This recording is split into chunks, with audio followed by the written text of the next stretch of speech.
Good morning and welcome to my daily mini vlog. আর এইদিকে তো আমাদের বাড়িতে বিয়ে লেগেই গেছে। আমার বরের জ্যাঠাতো ভাইয়ের বিয়ে সম্পর্কে আমার দেওর হয়। কার্ডগুলো এসে আমাদের দিয়ে গেছে এখানে হলুদ আর সিঁদুর ভরানোর জন্য। আর শাশুড়ি মা নিয়ে এসেছে আমার জন্য ভোগের প্রসাদ, কারণ জানে আমি এই প্রসাদ খেতে ভীষণ ভালোবাসি।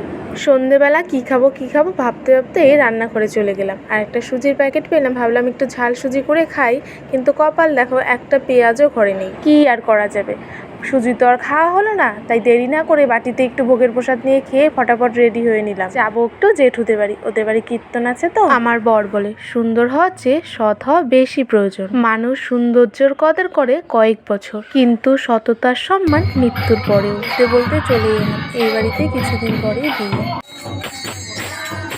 কীর্তনটা এত সুন্দর হচ্ছিল, আমরা তো সবাই এখানে। তখনই খবর এলো আমার বর বাড়িতে এসে আমাদের ঘরে ঢুকেই দেখে একটা সাপ আমাদের খাটের নিচে ঢুকে পড়লো।